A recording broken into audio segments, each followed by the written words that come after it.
So today would have been, Today would have been a back day, but I think I want to save back for tomorrow. I think I slept on it a little bit weird, but I can feel my right lat where, not exactly where my lat ties in, but actually a little bit higher up where I'd kind of say like my teres major or whatever that like fancy looking muscle in between your traps and your lats is, felt a little tender. So if I have a little bit of a feeling like that, that's, like comparable if I got up and maybe my knee felt a little tender somewhere. Well, then I might not want to hit quads on that day because clearly something's going on. I want to let it chill. And especially less than 4 weeks out, now only I think 3 weeks and 4 days out. No more counting these 60 days, 90 days. We're talking only a couple of freaking weeks. Any tweak, not good. Not in the plan at all. So I think that actually makes it a good day to throw in some shoulders. So I think some shoulders and maybe just shoulders. Let's keep it simple. Make the training session today a little bit less intense, and just in terms of like overall workload, and then save back for tomorrow and get back in my regular kind of loop. So this is dieting is a little bit of a, well, at least competition bodybuilding show dieting. As time passes, the purpose of the workouts kind of changes. Off-season Sam, I'm trying to come into the gym and I have a few goals in mind. I want to lift substantial weight, at least for sets where that does feel good, like an incline bench or incline dumbbell or something. Put some serious tension and work throughout whatever my targeted muscle is. Do a couple working sets, maybe back off for more like controllable, like 20, 15 rep sets, squeezing, and then finish as pumped as I can be. Because I know those three things in tandem are going to result in hypertrophy stimulus. I can't say exactly which one's the best, but my best lifts and the best workouts that have resulted in gains are the ones where I'm the most pumped. I lifted well because I was strong, because I was full of food. I was well recovered. So, my basic understanding is the harder I go in an off season, of course, the better the training will do, and I want to have it in a condensed manner. I'm not doing 50 sets. I'm doing probably around 7 or 8 is my sweet spot. You give me 7 or 8 sets of chest, 7 or 8 sets of back, 7 or 8 sets for quads. I think I can get as good of a workout as any other volume, and I think that's kind of the sweet spot for me. But that might change. That's not a cut and dry rule. But right now, that's not what I'm trying to do. I'm not trying to come into the gym and put as much tension as possible into my pecs or into my back or my quads. I'm not trying to squat 6 plates for 8, which is my personal PR. I've done that twice. I'm not trying to do 20 plate leg press, which I've never done. I've only done like around 12 or like 13 or something like that. So the purpose is no longer complete muscular destruction, which with all the food and then sleeping and everything kind of translates to that, recovery. Like you have to give yourself something to recover from, is how I look at it. But dieting, my recovery's off, I'm only eating a freaking few thousand calories a day. Like I'm eating the amount of food of like a regular dude, this is nuts. So the workouts, all I really need to do is come in, get a pump, make sure I stimulate the tendon muscle, do not hurt myself, that's as important as ever, and just stick to my calorie goal. That's the most important thing. I don't care how hard I could come into the gym and train for these last 5 or 6 months or however long I've been dieting for. If I wasn't putting in the same, if not greater effort into keeping my diet strict and consistent for what my goals are, not to mention cardio, I wouldn't look any different. I'd look like, off-season Sam, but what's the word? I was about to say interception. I got football on my mind. The intervention of the calorie counting and the cardio and the strictness and that consistency is pretty much the primary focus. And not that I don't like to say this, like I don't even like thinking it, but the intensity of the training just isn't demanded as much, which actually is a little tricky for me to even wrap my head around, because the part that I like about the gym is pulling up, feeling like a total freak. Like, I like coming into the gym when I weigh 260, even if I'm like, a fatter in the face 260, because I know I'm gonna go in and move some weight around, just freaking, feel like a gorilla. Whereas dieting, I just gotta get a pump, man, But I think that's a good yin and yang for me. Because if I was always trying to go extra heavy and like progressively overload and get stronger every, couple weeks and just go heavier I'm probably just gonna end up hurting myself more. So I think I'm in a good spot. Off season, strong, heavier training for a while, dieting, back off, less inflamed, kind of give all my joints and tendons a little more of a break, as long as I don't, hurt myself by going too heavy. And it's just a back and forth, right? It's an in and out with the freaking tide. The sun rises, the sun sets. So how about we just stop talking about it and get this workout started? I've got a basic gist. How about we explain how the lift is going to look once we get started? All right. I think for rear delts, I've got two movements in particular which will serve me well. Firstly, being a bent over rear delt lateral raise. So the basic gist is, obviously, instead of standing upright here for side delts, I'm kind of bending over, pulling here. And I'm not just going straight to the side. I'm actually kind of going back and up a little bit, just because that's how your rear delt is sort of lined to move. You know what I'm saying? So it's kind of an acquired movement, but once you get the swing of it, and I am going to kind of do these reps a little quicker, you'll start to feel what I'm saying. All right.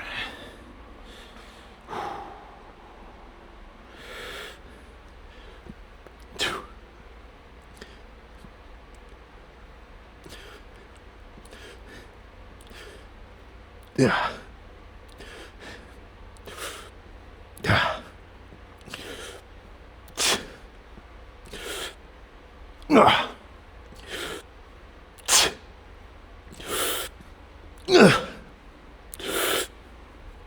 Okay.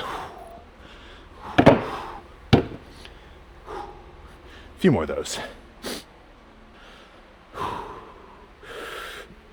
Yeah. Yeah.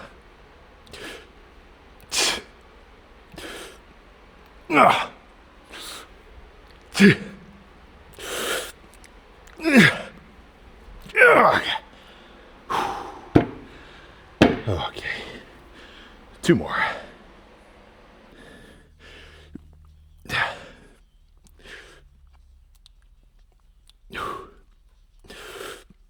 Yeah. Cool.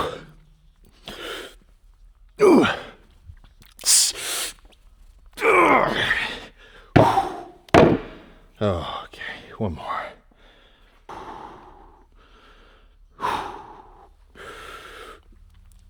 Yeah.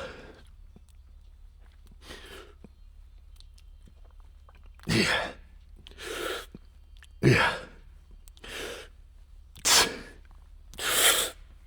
Yeah. Okay. All right. I think let's just do one set of reverse pec deck, and we can slam some side laterals. All right, 170, that's about right. Heavy enough to feel, but still light enough that I can kind of get a good squeeze. And yeah, I think 5 for rear delts, more than enough. And then sides might be even quicker.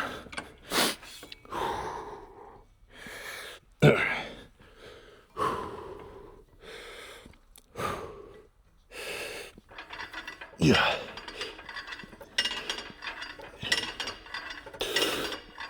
Yeah.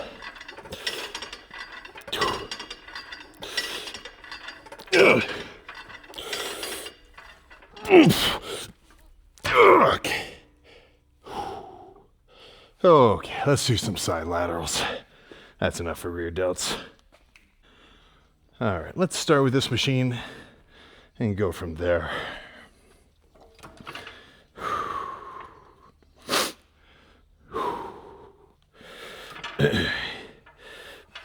Yeah.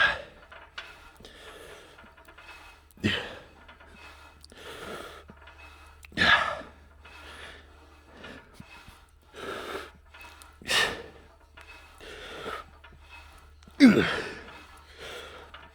Yeah.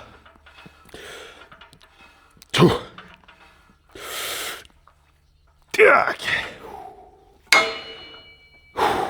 2 more of those.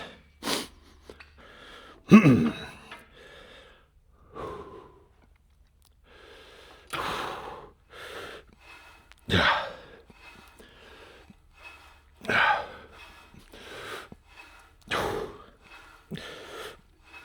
Yeah. Yeah.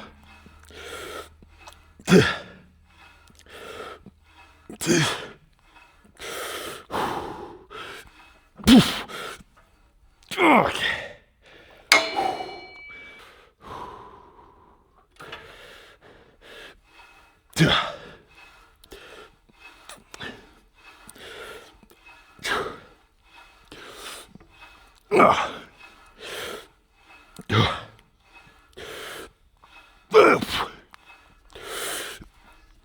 Okay. Oh, yeah, let's grab the 30s. I think the 30s will be good. I might make this a rest pause set. Like, let's say I get 15, put it down, wait a second, burn out with another 10 or something. Because I want this to be it. Just from feeling my side delts and everything, like, there's no need for any more, but I want to get them, I want to give them just a little more blood. All right.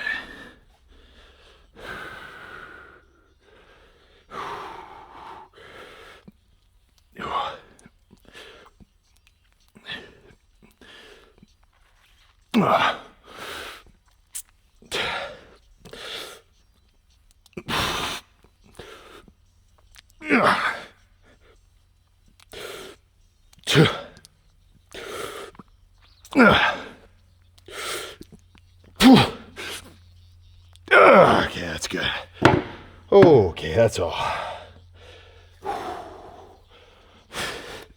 Let's see how shoulders are looking pumped. It's a rare lift for me. All right, so that did not take too long. So just a little bent over rear delt, lateral raises, 1 reverse pec deck, some machine laterals, and some dumbbell to finish. And honestly, like, there's a different strength curve on that machine back there. Like, I still, the way that it works is with the dumbbell, you got a lot of tension up here because you're lifting the weight up against gravity. But at the bottom, it's just hanging off your arms. But with the machine, typically now the handles are pulling you in. So there's just constant tension throughout the whole range of motion, which, I mean, yeah, you could argue, well, that's better. But if you do slightly faster dumbbell reps, not like nasty fast, but just faster, well, you're kind of like accelerating the weight back up at the bottom anyway. So you do have that tension. All I'm saying is there's nothing fancy about a side delt machine.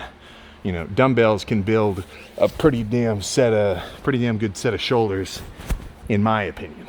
But if you have a side lateral machine that you really like, I'm not saying don't use it, but just don't become like a machine elitist. I've been seeing a lot of that, as though like the machine that you use is what's going to give you your results, not just you freaking training hard. But let me make sure, yeah, we're just about in freaking focus there. All right.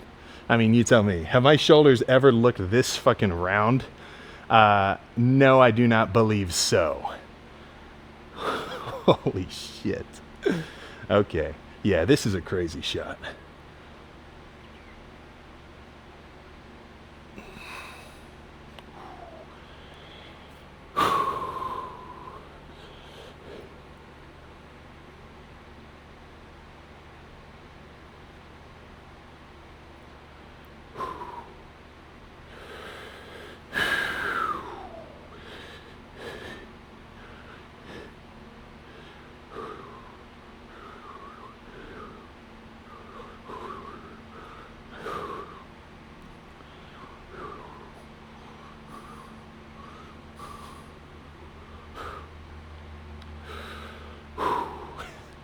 I mean, even just standing and hitting like one of these straight out of the 80s is pretty nuts. Nice. Yeah, I knew shoulders would be good today. But this is why I don't do shoulders a ton, is like, look at them. The roundness of my shoulders, obviously they're pumped, is much larger around than my arms. Like even just doing like this little kind of, like most muscular kind of side shot or whatever. So that's why I want my arms to come up. If I'm hitting like a double bicep shot here, or actually, more so from the back, like so, as round as my shoulders are, is as round as I want my arms to become. So if they're ahead of the game, all that tells me is I can chill on my shoulders and just focus on bi-tri development. But they're not growing right now, but they are looking freaking nuts. And that's one thing that I've kind of had for a while. I don't know if it was like a training thing or whatever, but even when I was a lot smaller, like even under 200, with a grainy shoulder pump, or just with a shoulder pump in general, I've kind of always had a decent amount of like shoulder grain, which is kind of just luck, so you can't, like sometimes the texture of your muscle isn't something that you can really change. It's just kind of like a innate aspect. But no, man, shoulders feel freaking nuts. Let's get in the car. I got some cardio to do. I'm not done with this first session of training, but I'm a freaking happy camper, that's for sure.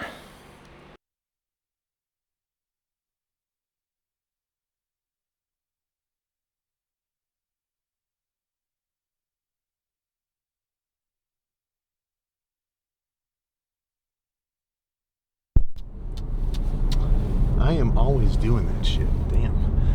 But what I was just saying was that was pretty good. That was pretty good. Nothing like a little shoulder pump as just kind of a little bit of a buffer lift. Like that was pretty chill. There was no that wasn't insane, And with shoulders, I guess it depends on what you're working towards.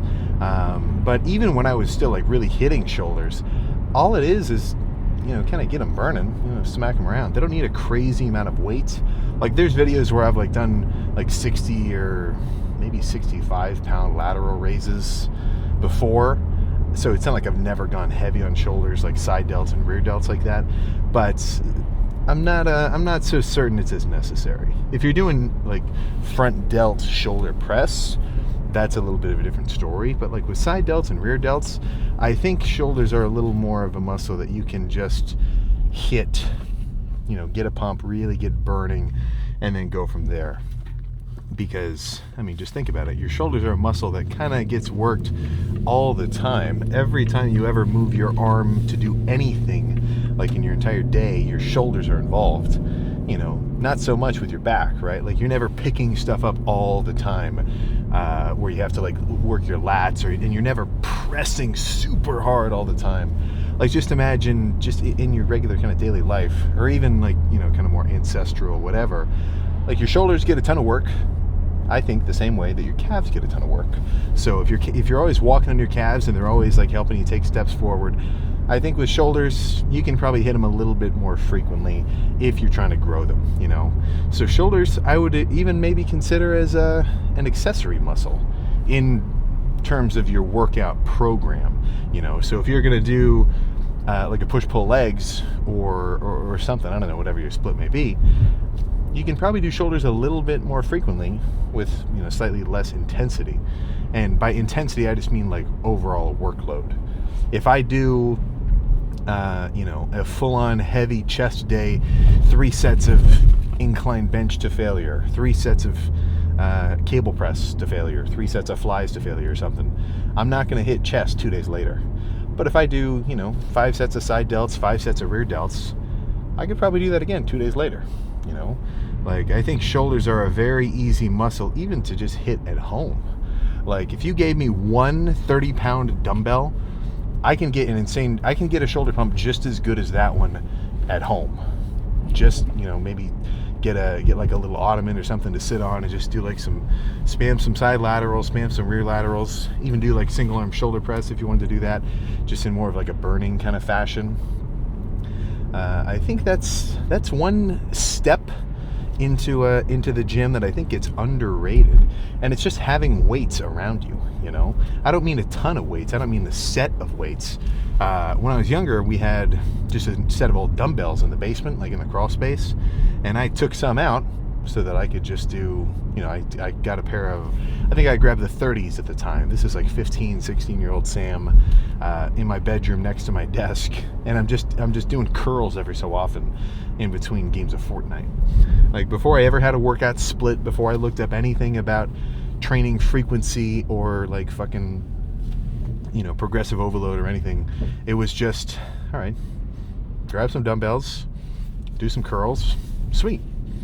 And it just starts from there, right? So in the scheme of things, relative to fucking now with the private gym, humble beginnings, So that's, if you ever see a set of dumbbells, maybe you're at the grocery store or something, might not be a bad pickup.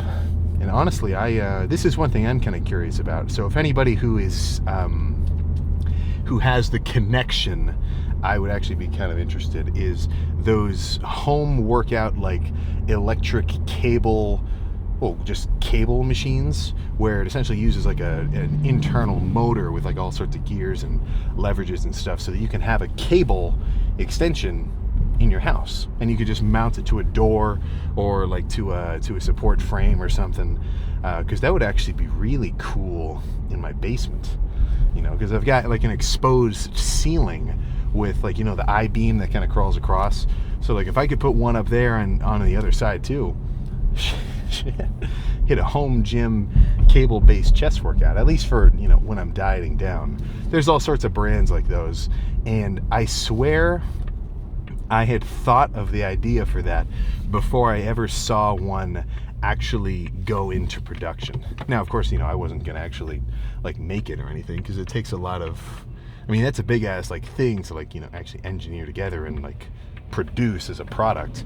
But I remember thinking like, can you just have a motor that could like automatically, that'd be kind of cool. So if you see, just got hit with a good stud right there. But if you ever see a video that's like the new Huawei cable home gym setup review from me, don't be surprised, because that would be kind of cool. But either way, plan now is to go get my 45 minutes of cardio done for session 1, get home, and this has been a little bit of a go-to meal for me. I'd love to hear your take on it. So I'm getting dogged on every time I say this. I'm like, I'm gonna grab a canned chicken, probably 35 grams of protein per tin. Open the can, strain off all the liquid, give it like 1 or 2 rinses with water. It's already in water, but I just do that to kind of try to strain off a little bit of the extra fats that are kind of just floating around, and then eat it straight out of the can with some 0 sugar barbecue sauce. And I just had a 35 gram protein snack with maybe 6 grams of carbs and only like 3 grams of fats. And it's pretty decently filling. Every time I say that, though, it's always like, oh man, well, what about the sodium? What about the sodium in the canned chicken? It's like, you don't think I have gallons of, like, just gallon jugs all over the place where I'm constantly sipping on water, right? It's as long as your hydration is on point, you're never gonna have an issue with high sodium intake. Not to say that you can't eat too much sodium, of course. Like, if you were sitting here eating like, I don't even know, what could somebody eat that was like way too salty? I couldn't even tell you. But if you're actually drinking a ton of water all the time, your electrolyte imbalance, which is what the problem of drinking too much sodium would cause, it's never going to be an issue. So don't stress about that so much. That just gets that's just like a marketing scheme for different kind of foods, because they can say, ooh, low sodium, as if high sodium is like that big of an issue. You know what I'm saying? But either way, that's kind of been a go-to low carb protein snack for me, which I think I'm going to have 2 of after I'm done with my cardio. Edit this thing together, and then I'll see you for some back freaking tomorrow. So I'll see you then.